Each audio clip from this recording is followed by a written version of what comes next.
Hello and welcome to Series 6, Episode 7 of In Suspense, a podcast and vodcast for fans and writers of crime fiction. I'm Leslie Cara and my co-host is Lauren North. Hello. Now, in our last episode, we chatted to the wonderful author Fiona Barton about her latest book, which has came out in the last couple of weeks, Local Gone Missing. It's absolutely fabulous. And it's a great book. And we had a great conversation as well. Fiona really opened up about writing a book that didn't work, which was actually incredibly reassuring for us, and I'm sure for many of our listeners who are also writers, because if it can happen to someone as successful as Fiona, then it can happen to any of us, and it frequently does. So that was a great chat, if you haven't heard that one yet. But today's topic is policing for authors. I mean, that sounds as if authors need policing. I know, I thought that. We're quite a law-abiding bunch, really, aren't we? Well, Lauren and I are. Obviously, I don't know about the rest of them. But anyway, so we had Olivia Kiernan on the show. Now, when was that? In Series 5, was it? 5, yes. Well done. And she was talking about how to write a police procedural. But today we're going to dive a little bit deeper and look at sort of police, talking about police work in all kinds of thrillers, not just police procedurals. Because the police pop up everywhere, don't they, in crime fiction? They're so pesky like that. No, they won't go away and leave us alone to commit our crimes. No. I don't know. Always getting in the way. So today we've got author and police advisor Graham Bartlett coming on, and I can't wait to interrogate him.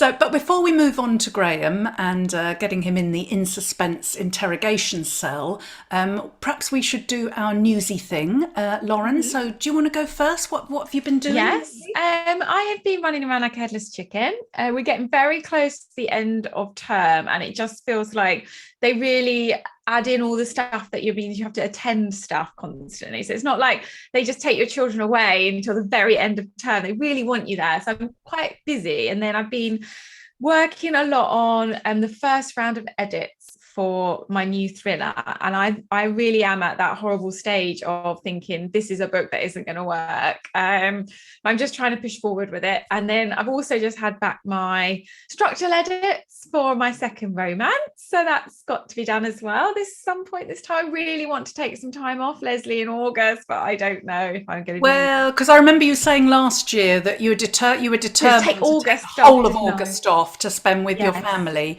You'll do it, Lauren, because you're a very determined woman. You will do it. I hope so. Thank you. But I guess it's a case of not getting to a point of being so stressed that you have a breakdown in August. So I guess there's a bit of balance. You don't want to have a breakdown at all, really, do you? Just need to pace yourself. Yeah. Yes. And that's it. I've seen the proof cover of The Ugly Truth, which everyone is going to see at Harrogate in July. If not before. I can't wait for that. Can't wait to see the proof cover at Harrogate. That'll be brilliant. Yay. I know. And that's really all I've been up to. But what about you, Leslie? Today is a very special day for you. So happy publication day to Leslie. The apartment upstairs. You might have noticed. Sunday Times, no less. Oh, yeah. Well, yes, there was a fantastic review in the Sunday Times. Amazing. Your Rising Star, was it? Rising Star. A stunner. I mean, I was completely gobsmacked and blown away by that. Absolutely thrilled. Thank you, Joan Smith. She probably won't be listening, but thank you. Yes, as you can see, I've put a bit of product placement around me. You have to, don't you, on publication day. So it's all very exciting, and it's a busy week, lots of things to do. I've got to paint my nails orange. Haven't done that yet. Sorry, will do soon. Got 2 events coming up one tonight at Colchester with Charlotte Northridge, and I think you're coming, aren't you, Lauren? I am coming. I'm very excited. That will be nice. It will be nice to see your face in the. Well, I hope you're coming. I mean, I'm worried that the train strike will deter. I'll be driving, so don't you worry. Good. And then I'm doing an event tomorrow on Friday at Halesworth Bookshop in Suffolk, and really looking forward to that as well. And so all the social media stuff this week, that's always busy, isn't it? You're always glued to your phone. I mean, I've realised I am addicted to my phone. I know we kind of all are in a way, but I have to keep telling myself, because when you look at it so much and you're responding to messages and things, and then you get a headache and you think, I must stop looking at this, and you put it down, but then literally 5 minutes later, I just see this, just see that. So yeah, it's kind of it's a little bit too much, really. Well, at the weekend, I deleted all the social media apps from my phone and my emails. So all that was on my phone basically was my camera and Audible. And it was so nice. I just had like a little breather. I didn't check emails or anything for 2 days. And it really just made me realize, as you say, how much we're just checking stuff all the time. Yeah. I mean, we really have to make a concerted effort. I mean, for me, publication week isn't the week to cut down. No, it's not the day to stop. But I think once this week and next week's sort of over, then I will probably really try to cut down, I think, because it's not good for my head. I just get too many headaches. Yeah. I think for me, I just find it such a time sap without really meaning to. I just lose my like half an hour here, and it all adds up, I think. Yeah. When you get that screen time notification of how long you've spent on your phone in the week, like what? That's right. But yes. Well, shall we talk about our topic a little bit then? Let's. Because policing is something we all do a bit differently in our novels, isn't it? I certainly have avoided getting the police around in anything to do with my books to start with for the first 3, I think, because one, I don't like to do much research. I love your honesty. I can't be bothered. Sorry, I just make stuff up. That's my job. And then the other one is, I just this massive fear of getting it wrong. Like I would hate for someone to read it and be like, that would never happen that way. And I worry about that quite a lot. But you can't avoid it completely, and especially in our genre. And as different ideas have come into my head, I have had to really reconsider that. So I have been speaking to Graham quite a lot about my new book, which is all police, not a procedural, but they're in there the whole way through. Which has been, I'm still a bit scared about it really and getting it right, but he's been so helpful. What about you? Do you go and chat to him first and then sort of develop the idea based on that, or do you like get everything plotted out and everything sorted and then like make sure you've got it right by him? Yeah, well, I've only used him really on this one, on the apartment upstairs. I because the others didn't really have too much of a police element in at all, and often psychological suspense novels don't, do they? But occasionally they do, and he helps authors, who write in all different sort of genres within crime fiction. But what I did, I had written the novel. I'd written the first draft. I was still sort of tinkering with it, but I just wanted to reassure myself that I'd got certain aspects right, or that they were indeed plausible. Plausible. That's all you want, isn't it? Yeah. Plausibility. Even if not necessarily probable, but plausible. If something could happen, then that's good enough. So I contacted him first, and then did a sort of hours video session, and he recorded that like a Zoom, and that was really useful because I could just ask him all these questions. I mean, some of them were really rookie questions. He probably thought, where's this woman been? She must know this, surely. But he didn't let on. He was very, very nice and charming, as we'll soon discover. We'll soon discover, yeah. But and and emails back and forth, that kind of thing. But yeah, really, really worth employing Graham to help you if you've got a problem, or you. I mean, I think he actually he'll tell us himself. He reads whole books sometimes and reviews them, doesn't he? Yes, he does. Yeah, I think that must be useful if you're a police procedural writer. Oh gosh, definitely. And of course, now he's a writer himself, which is brilliant. Yeah. Well, shall we get him on the show to tell us all about his amazing skills he's got? Let's do that. Let's welcome Graham Bartlett to In Suspense. Hello, Graham. Welcome to In Suspense. Hello. Nice to see you both. Thanks so much for joining us. And before we start with the questions, I'm going to read your bio. Ooh. So here we go. So Graham is a best-selling author and crime and police procedural advisor to fiction and TV writers. He was a police officer for 30 years and mainly policed the city of Brighton and Hove, rising to become a chief superintendent and its police commander. Graham started writing when he left the police in 2013 and almost by accident became a police procedural and crime advisor, helping scores of authors and TV writers achieve authenticity in their dramas. He also runs online crime writing workshops and courses with the Professional Writing Academy, and delivers inputs to master's programs at the University of Cambridge, the University of East Anglia, as well as the Crime Writing Certificate program at West Dean College. He lives in Sussex with his wife Julie and variously his 24-year-old triplets. Absolutely, yeah. His debut crime novel, Bad for Good, is out today in hardback. So happy publication day, Graham. Thank you very much. Thank you. It's been a long time coming, but I'm absolutely delighted. Thank you. And thanks for having me on the podcast. Oh, you're very welcome. We've been really excited to talk to you. Oh, bless you. I absolutely raced through Bad for Good. It was the most realistic police procedural book I have ever read. It was just on the money. Just the detail was so amazing. The characters were really believable and brilliant, and there was certainly no holding back when it came to like the grittiness of the streets as well. So all around, it was just a brilliant book for me. And I wondered if you could start by telling us a bit about what it's about, please. So the premise for Bad for Good, and thank you so much for those lovely comments, because all of those things is what I tried to achieve. So maybe I went some way to that. So the premise for Bad for Good is it's kind of what happens if policing cuts become so severe that state-sponsored vigilantism takes over as the crime control method of choice.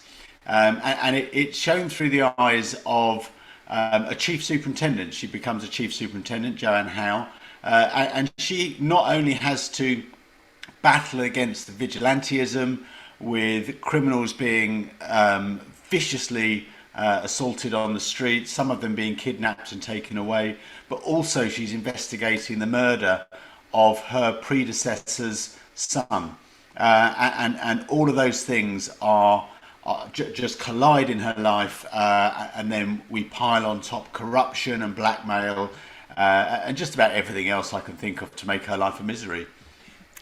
It's an absolutely great read, Graham, and a really exciting ending. And I love the moody cover. Do you want to hold that up so that our viewers? Yes, by all means, yes, yeah. The moody cover, the sort of greys or blacks and pinks. It really stands out. Yeah. In fact, same colours as the Lauren's in the background, actually, isn't it? All the Wicked Yes, Game. yeah. Black, that all the hot races pink. here, aren't they, Lauren? That's we're all going for pink and black. I think this year, 2022's colour. Yeah. And orange. I was delighted when it. And orange. Sorry, Leslie, and orange. Yeah, I see some pinks there. Yes, so we're No, publication. the cover was absolute. When my publishers Alison and Busby, I mean, you know what it's like. You kind of get this. Oh, we've got the cover for you, and you have this PDF document or JPEG on the bottom of the email, and you just think, oh, what's it going to be like? And it was oh my goodness, that is amazing. And you know, previous books I've had, we've discussed around the cover. I mean, I think that cover and title are marketing devices anyway. So, you know, I kind of bow to a degree to the publishers on that. But I was just blown away by this one, and the scene is actually the destroyed Brighton West Pier. So that's the Brighton West Pier. They're out looking out to sea. And it's almost like a metaphor of broken Brighton for me. Now I'm not sure whether that's what they intended, but that's kind of what it is really. You know, Brighton was in its heyday, and now you know the world has just made it a very, very dark place. Yeah, no, it's a fantastic cover and a fantastic book. And as Laurie was saying earlier, Jo Howe, your lead investigator, she's a fantastic character, and she felt so real. You know, she's a dedicated officer, but she's human too. You know, she's facing the most enormous challenges and having to make very tough decisions. And it's a question that we authors are asked a lot, but where did her character come from? You know, is she based on or inspired by a particular officer or officers that you've worked with in your career? Yeah, I mean, Jo was really interesting to create, because I don't think anybody has. Well, certainly I've never read anybody that has written a police procedural through the eyes of such a senior officer without making it kind of cliched and making that person, you know, just career hungry and stamping people down on the way up, and just quite, you know, Joe's character is exactly as I experienced with my peers, and hopefully to a degree what I was like. I did Joe's role for a number of years. But I wanted to give her some vulnerabilities, which we've all got, and I wanted to give her, without giving too much away, she kind of reluctantly goes into the role that she gets during the book. And she's absolutely riddled with imposter syndrome, which, you know, as writers we all are, but as you know, as a senior police officer, I was too. So she's kind of an amalgam really of the role as I worked it. I wouldn't say there's a lot of me in there, but there's probably some bits that I'd like to have been. But the hardest bit for me was making sure that I'd written the female experience of being at a senior level in the police. I mean, I know what it's like to be a chief superintendent in Brighton because I did it for 4 years, but I don't know what it's like to be a woman chief superintendent in Brighton, and I don't know what it's like to be a woman getting to that level in the police. So I spoke to a lot of former colleagues of mine who were at that level and learnt some fascinating things about their world and their environment and their struggles in getting to where they did, and remaining human at the same time. Well, it really paid off. Yeah, it really did. It was amazing. Thank you. Now, you've written several books with best-selling crime writer Peter James, both a factual story focusing on the Babes in the Wood killer and also a fictional novel. So I wondered how that partnership came about and what made you go it alone now for Bad for Good. So my apprentice master Peter James invited me to write Death Comes Knocking back in 2013 when I left the police, and basically said that I would do all the writing and he would do all the polishing, which is exactly what happened. So we wanted to tell the story of the real stories behind the Roy Grace novels, and then there's a lot of accidents in my life, but almost by accident, we had to remove a chapter from that book because of legal reasons, because there was a forthcoming retrial around a double child murder, and that was just one chapter in the book. So we decided when we were able to publish, we would turn that into a full book. So we've written Death Comes Knocking and Babes in the Wood. Death Comes Knocking are the stories behind the Roy Grace novels, and Babes in the Wood is about a 32-year fight for justice by two families and the police around a double child murder. Now, when I was writing those with Peter, for me, the research was obviously absolutely key. You write non-fiction, you've got to get it right. You've got to make sure that you're not kind of libeling anyone or misrepresenting anything. So the research. So I thought, and I'd always. I think probably since I've written Death Comes Knocking, I'd wanted to write fiction. I hadn't always wanted to write fiction, I hadn't always wanted to write, but I wanted to write fiction, and this Joe House story was kind of just sort of bubbling away inside me. And I thought, well, this would be great because I don't have to do any of the research, and I don't have to kind of worry about I want to kill someone, I just kill them. It's I was going to play God. But of course, as you know, and a lot of listeners who write know, that the payoff is that non-fiction, your stories are there, your characters are already fully formed, and it is what it is. In fiction, you have to create all of that yourself, and that was as hard work as it was fun. But yeah, and I mean, would I go back to non-fiction? I don't know if I would. It would have to be the right story. But certainly writing novels now is what I want to do. Fantastic. And yeah, your novel really highlights the issues that are facing the police today, doesn't it, Graham? The underfunding and the cuts and how stretched the police force is and how they have to sort of meet the standards that are expected of them by the public, by who's in, the people in charge, by the government, and yet under such sort of constrained circumstances. And I find it really interesting and quite scary the notion of this rise in vigilante groups, and I know that actually happens. I was wondering, I was interested to know how much of a problem the rise in these groups actually is for police. You know, what you know, is it something that you've always wanted to explore in fiction? Yeah, I mean, to sort of be to sort of be clear about, you know, but Bad for Good is a look into the near future. So the vigilantes that I've got in Bad for Good are hopefully nowhere near anything that happens in real life. But we have the paedophile hunters.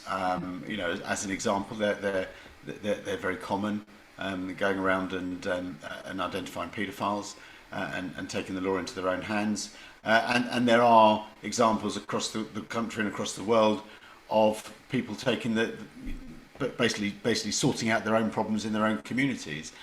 Now, that was really something that, you know, in my early days in the police, sort of 35, 40 years ago, you'd never hear of that at all because the police were there, you know. And I'm not looking through this through rose-tinted spectacles. I give a kind of genuine sort of illustration of that. When I was a probationary PC when I first started, you know, it's a kind of, it's not a bullying thing, but it's the newest person on the section makes the tea for the section in the morning. That's kind of just the way, just the tradition, and you just can't wait for somebody else to come in and take your place. So I remember my first challenge of every shift was how I was going to get all the teacups onto the tray, you know, getting all the handles right, and then trying to get through the door and everything.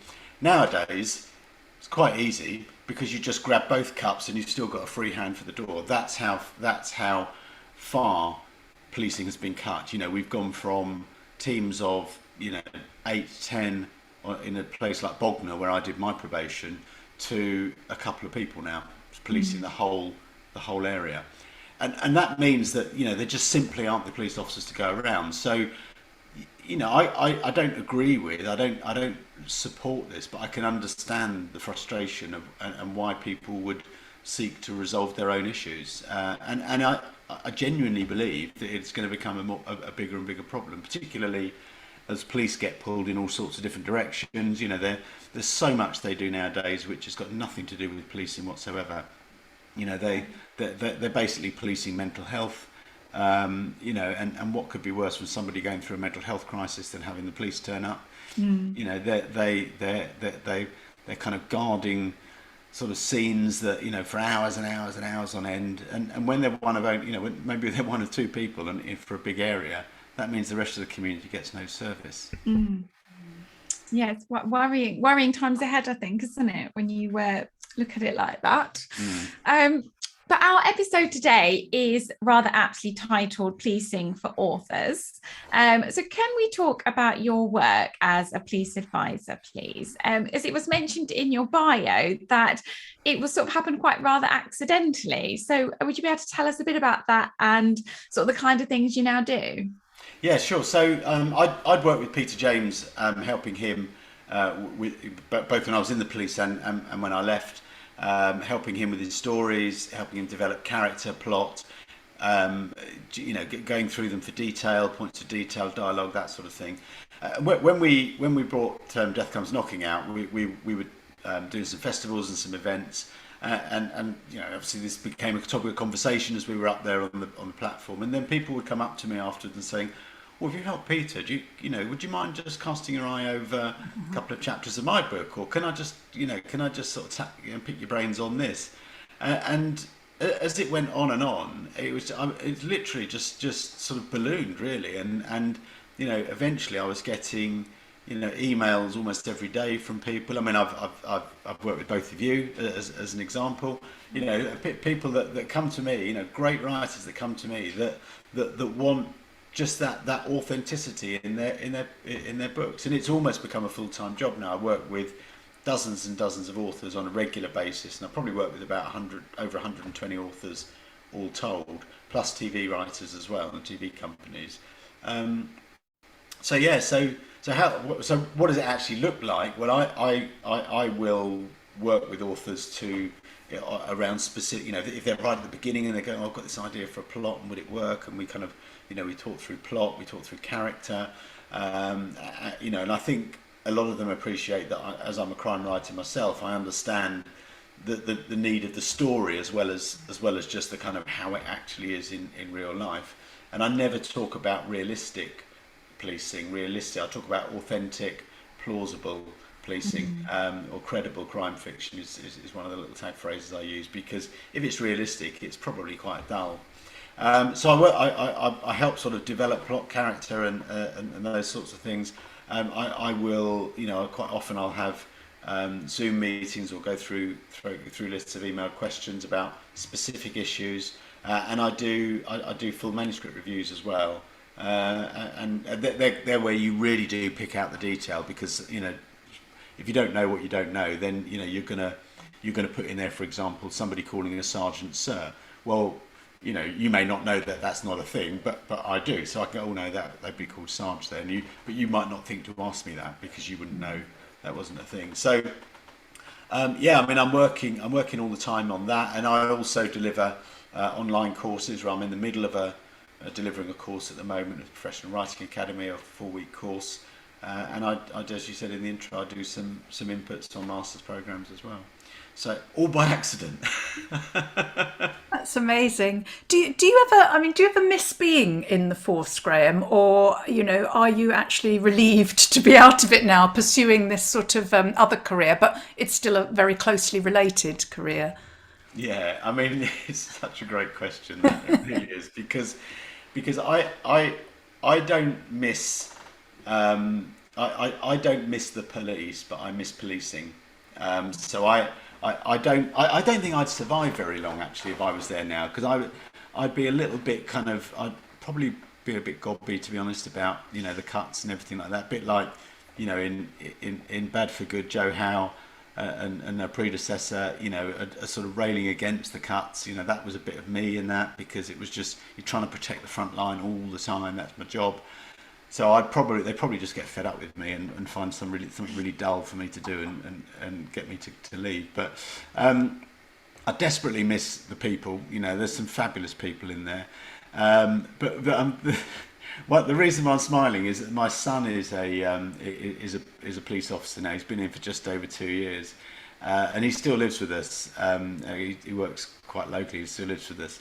And I think he tries to avoid talking to me about it now, because I've become exactly what I said I never would be, and it's kind of, well, you shouldn't be doing that, and back in my day, and I'm just the world's worst cliche of an ex-cop dad for him, and he's going, yeah, but but also through him I hear some things that shock me, to be honest. Yeah, it's often the way, isn't it, that police sort of follow their, sons follow and daughters follow their father or mother into the police force. Because I mean, in my family, there's a lot of people in the police. Are there? Yeah. Well, I mean, some of them are no longer with us, but it was a sort of thing, But interesting. Yeah, and I think I think with my son, he saw how much I enjoyed it and how much I got out of it, and how much it kind of made me, really. From I joined when I was 18, and it kind of he obviously saw the person I've become. He never really showed any interest in it until he was at uni one day, and in his last year at uni, and Surrey police, not even Sussex police, turned up for a recruitment day, and all of a sudden they hooked him in, and I said, well, okay, that's nice, isn't it? 30 years of me being in the police had no influence on you whatsoever, but they turn up and you've taken the king's shilling. But he did join Sussex anyway, so give him that. Graham, we can imagine some of the challenges associated with being in the police, particularly in the current environment, but what are some of the challenges you face in your new career as a police advisor and as an author, perhaps? Yeah, I mean, I suppose the one thing is it's the solitary side of it. Even though with advising, I'm working with people on a for an hour here or an hour there or whatever. But policing is very much a team game, and you're kind of you're forever getting subtle feedback about how you're doing and what and I don't mean from the bosses, but if you're working, if you're running on a big operation or something, and you're about to ask a team of officers to do something. Sometimes you can just see in the look of someone's face, you go, well, actually, maybe we ought to rethink that.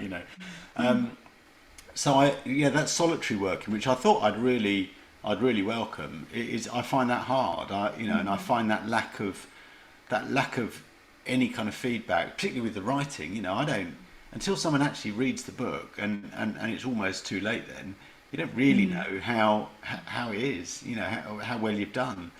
So I find that quite difficult. Keeping organised. I mean, I am the king of procrastination. There's always something. I love writing. I absolutely love it, but there's always something else to do. So that sort of treating it as a proper job and a proper bit. I think because I love it so much, I just think, oh, I'm cheating a little bit by spending all day writing. So I find that hard.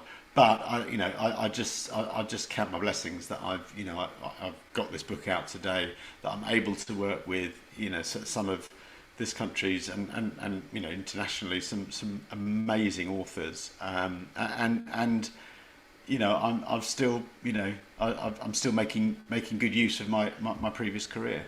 Yeah, absolutely. And it's such a huge field, so you must be asked some really fascinating questions. What do you think is the most common query that authors come to you with? Is there one thing that always seems to stand out? Yeah, I mean, it's quite a broad one, really. Is what happens when a murder is discovered? That's the one that I get most. And what's the sequence of events? Who turns up? Where does the call go? Who turns up first? Who turns up at all? What's each of their roles? So that's a very common one. Another one is about the sort of the structure of police. Where if my murder happens in Reading, but my suspect is in Bath, who does what? How do they get to work together, and all of those sorts of things? That kind of just to, and so because I'm a writer, I always think, well, actually, they want to keep their main character in the the centre of the action. So try and give the advice around that. So they're the main ones. But I get I get all sorts, really. I bet you do. Now, I saw on your website, policeadvisor.co.uk, that you have a list of bloopers. And the first one really made me laugh, which was it hinders rather than helps you to become a senior detective if you are a hard-drinking, womanizing, corner-cutting maverick. And your comment to this, which was, that would get you the sack rather than a promotion. And that really, really made me laugh. What are some other common mistakes you see? And how does it feel when you do see people getting it wrong in books and on TV? Yeah, I mean, there are so many. I mean, there are there are the ones like the officer that goes to the suspect's computer, 2 terabyte computer, for example, downloads it all to a memory stick while the suspect is in the toilet. I know how long it takes to download a PowerPoint presentation onto a memory stick, and you ain't going to do it in that sort of time. Having 2 senior officers doing the exciting stuff, the senior investigating officers, chief inspectors, even DIs, don't go around kicking doors in. They don't interview people. They don't go and find any of the evidence. They're effectively project managers. And the most serious one of them all is if the police don't make you wait 24 hours for somebody to be missing before they'll take a report. That's that is just not the case. And if you think it through logically, and we talk about the golden hour or the golden 24 hours when evidence is at its freshest for the police to get, why would they have a policy that by design puts them outside of the best time to harvest evidence, because that missing person could be dead. Yeah. Yeah, interesting. What advice can you give to our listeners and us, Graham, about for approaching, writing about the police in a thriller, other than coming to you, of course? Other than coming to me, well, come to me, obviously, but and there are others like me. I think it's very hard these days to get access to police forces unless you know somebody within them, because it's not just the front line that have been cut. Everyone's been cut. So you're really lucky if you phone a police force and they go, oh yeah, come in and see what we do. So I would suggest, I mean, the thing that I always say is watch as many fly on the wall documentaries as you possibly can. Just all this kind of 24 hours in police custody, 999 what's your emergency. You're not going to get the fine grained detail of that, but you will get you will get the world right. You know, you'll see what everybody does. You'll see how they talk to one another. You might not get the humour, because there's a lot of there's a lot of gallows humour in the police, and as in any emergency service and any service that deals with trauma. So I think they probably cut a lot of that out. But you'll see the camaraderie, and you'll see the respect down the ranks. So if when I was a senior investigating officer, and when I was later on when I was in uniform and I was running firearms operations or public order operations, I relied very, very heavily on officers of a much junior rank to me who had more expertise in a particular field than I did, and you get that from those sorts of programs. But there's books out there that you can read that you just got to go on Amazon or any other bookshop, obviously, bookshop.org, and just sort of just find find books written recently by credible former police officers. Now, what they won't give you is they won't give you the how to turn that into a story, and they are a moment in time. So if you buy a book that was written 10 years ago, you're getting the world as it was 10 years ago, but it gives you a start. But the trick is then turning it into the story. No, that's really good advice, particularly about watching all those programs. There's so many of those sorts of programs on the TV now, aren't there? And as you say, it can give you a real feel for it. And I'm very glad you mentioned bookshop.org, because it's Independent Bookshop Week this week, isn't it? Yes, and absolutely. That's a great website for supporting independent bookshops. I don't know. I think I fall into that trap of you just kind of get it on Amazon, and bookshop.org is so important, and you can see from their website how much they're plowing back into the independent sector. Absolutely. Got a sort of funny question to ask you. We'd love to know, what is the funniest or strangest thing that you've ever been asked? And I hope it's not something I've asked you. I was thinking the same thing, then. No. Well, I have had people wanting to set their stories on other planets, and asking for advice on other planets, and great stories, but I've never actually investigated events on Jupiter, so not quite sure how that happens. I have had somebody that was very insistent about how they wanted a body part to be sort of delivered to a crime scene and then sent to the lab, and it was only at the lab they realised that it was a body part. And somebody's going to look at that, because how do they know what they're sending to the lab? And so some people get very, very fixated about particular aspects of their story, and I try and kind of just pull them and go, right, what are you actually trying to achieve here? Yeah. What's your aim? Because we can find a more credible way of doing that. And some people, you talked about the cliches of officers, and some of them just insist on having the gambling, adultering, drink, alcoholic senior officer, and I just go, well, my advice is advice. You don't want to take it. No, of course, yeah. I do think that's what makes you stand out, Graham, is that you offer not just the policing, but also how it fits into the story. I think that's so important, and I certainly have found it so useful when we've talked from that angle. I hope that's what people find different about me, rather than a particular officer. I mean, I was asked by an author about a year or so ago. She said to me, I've spoken to 2 retired officers, because she had a scene in her book where a 15-year-old child went missing, and from the West Country somewhere, and ended up in London, and one of them said that would be treated as, when the report came in, that would be treated as a high-risk missing person, and the other one said it would be a medium-risk missing person, and they're very different responses to both of those. And she said, which is it? I said, well, both. It could be both. But the question I want to ask you is, what do you want to happen? Because you tell me what you want to happen, then I'll find reasons why it should either be a high risk or a medium risk. So if you want the police to be kind of, pulling out all the stops, rushing around, getting all the technology in place so that they can find her, then we make it a high risk. And these are the factors we'll put in to do that. if you want the police to be kind of almost sort of drop the ball and be, so therefore, be behind her by quite some distance, then we'll put in some factors there around her. We'll make the police very busy at that point. We might even put someone in that doesn't, just think she's a regular, and why should we worry about all of those things? So I always start, when I ask authors, when authors come to me, I always say, well, what do you want to happen?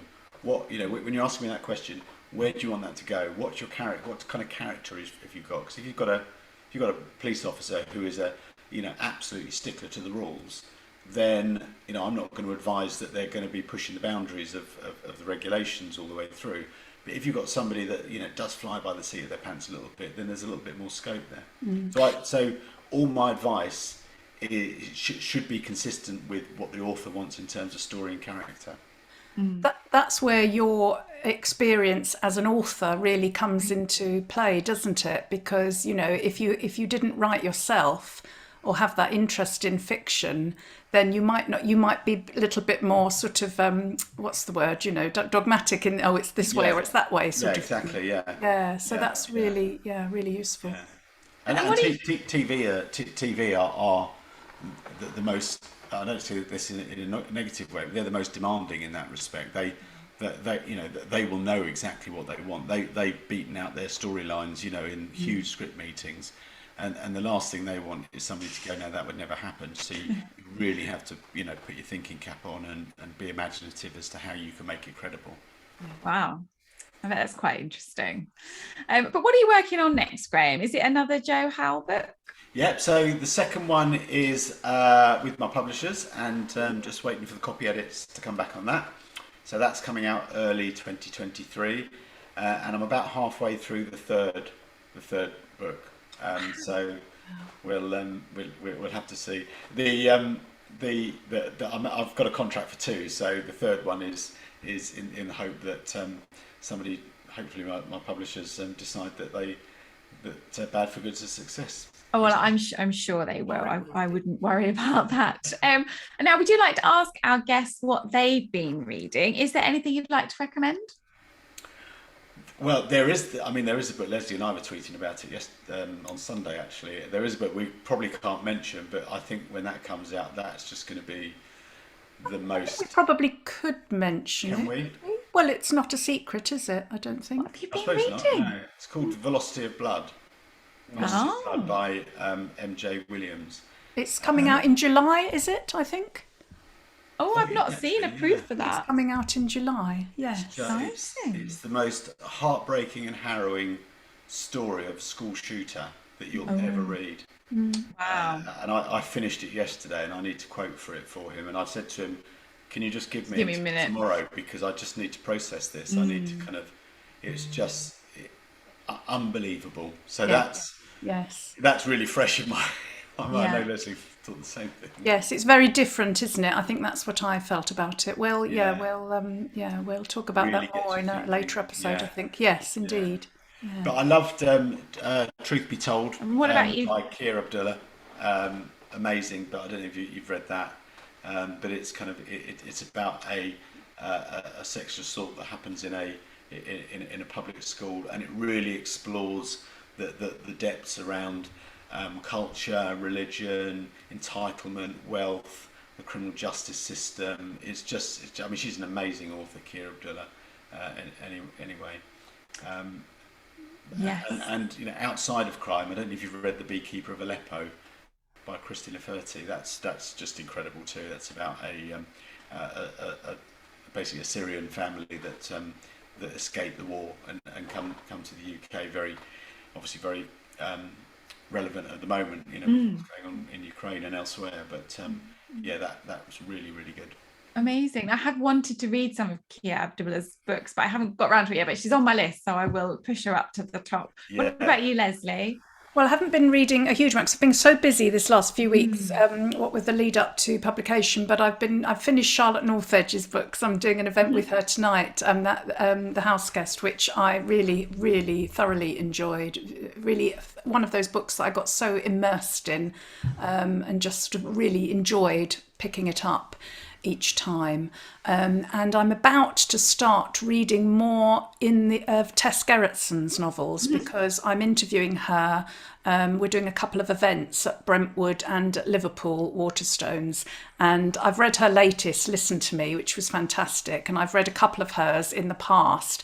I really do like her books, so I'm about to sort of immerse myself in her oeuvre so that I'm fully prepared.